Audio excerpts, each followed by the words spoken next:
Assalamualaikum warahmatullahi wabarakatuh. Saya Dira Marfira dengan NIM 2005-10-119.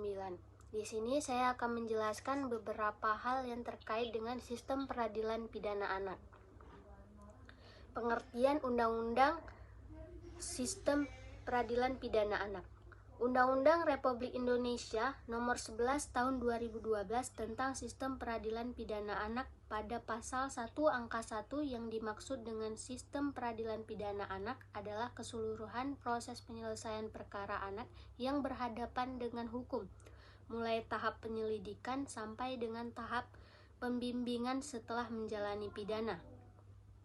Undang-Undang SPPA merupakan pengganti dari Undang-Undang Nomor 3 Tahun 1997 tentang Pengadilan Anak atau Undang-Undang Pengadilan Anak yang bertujuan agar dapat berwujud peradilan yang benar-benar menjamin perlindungan kepentingan terbaik terhadap anak yang berhadapan dengan hukum.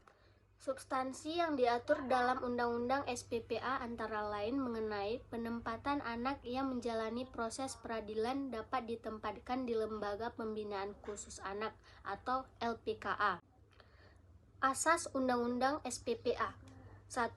Perlindungan, 2. Keadilan, 3. Non-diskriminasi, 4. Kepentingan, 5. Penghargaan terhadap anak, 6. Kelangsungan hidup dan tumbuh kembang anak, 7. Pembinaan dan pembimbingan anak, 8. Proporsional, 9. Perampasan kemerdekaan dan pemidanaan sebagai upaya terakhir, 10. Penghindaran pembalasan. Selanjutnya, hak anak dalam Undang-Undang SPPA. 1. Hak anak tertuang dalam pasal 3 yang harus diberikan kepada setiap anak dalam proses peradilan pidana. 2. Hak anak tertuang dalam pasal 4 Undang-Undang SPPA yang berhak didapat anak yang sedang menjalani masa pidana. Hak tersebut antara lain remisi, asimilasi, cuti mengunjungi keluarga, pembebasan bersyarat, cuti menjelang bebas, cuti bersyarat, dan hak-hak lain sesuai dengan peraturan perundang-undangan.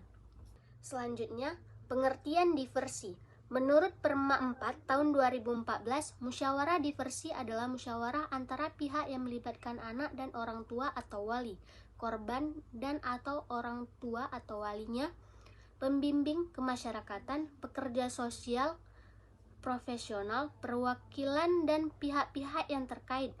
Diversi adalah pengalihan proses pada sistem penyelesaian perkara anak yang panjang dan sangat kekuerlibat lainnya untuk mencapai kesepakatan diversi melalui pendekatan keadilan restoratif.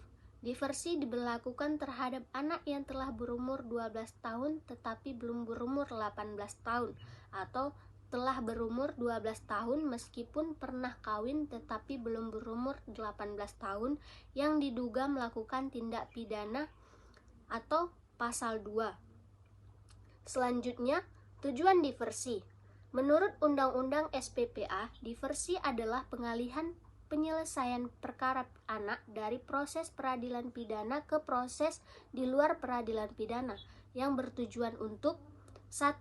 Mencapai perdamaian antara korban dan anak, 2. Menyelesaikan perkara anak di luar proses peradilan, 3. Menghindarkan anak dari perampasan kemerdekaan, 4. Mendorong masyarakat untuk berpartisipasi, dan 5. Menanamkan rasa tanggung jawab kepada anak.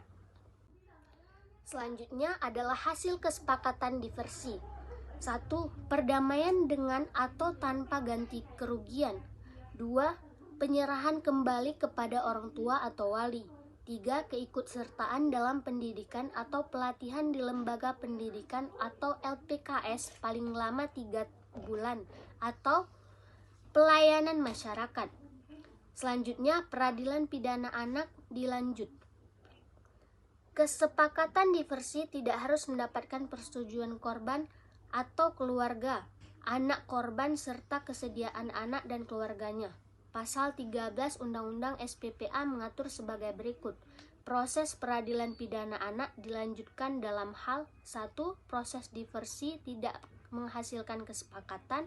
2. Kesepakatan diversi tidak dilaksanakan. Kesimpulan dari hasil pembahasan saya adalah anak dianggap sebagai amanah dari Tuhan yang memiliki harkat dan martabat sebagai manusia. Hak-hak anak harus dijunjung tinggi tanpa perlu permintaan dari anak itu sendiri.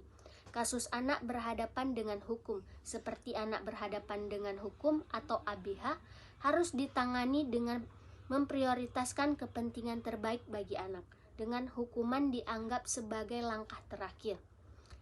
Penanganan non-formal seperti diversi dan mediasi menjadi alternatif penting untuk mencapai keadilan restoratif dan memungkinkan pemulihan anak yang terlibat dalam kasus tersebut. Diversi juga dijelaskan sebagai sistem yang melibatkan fasilitator dalam mencapai penyelesaian yang memuaskan sebagai bentuk keadilan restoratif. Kesimpulannya, keadilan restoratif berfokus pada penyembuhan, pembelajaran moral, partisipasi masyarakat, dialog, maaf, tanggung jawab, dan perubahan untuk mencapai keadilan yang lebih holistik dalam penanganan kasus anak. Sekian dari hasil pembahasan saya. Apabila ada yang kurang, saya mohon maaf. Saya akhiri, wabillahi taufiq wa hidayah. Assalamualaikum warahmatullahi wabarakatuh.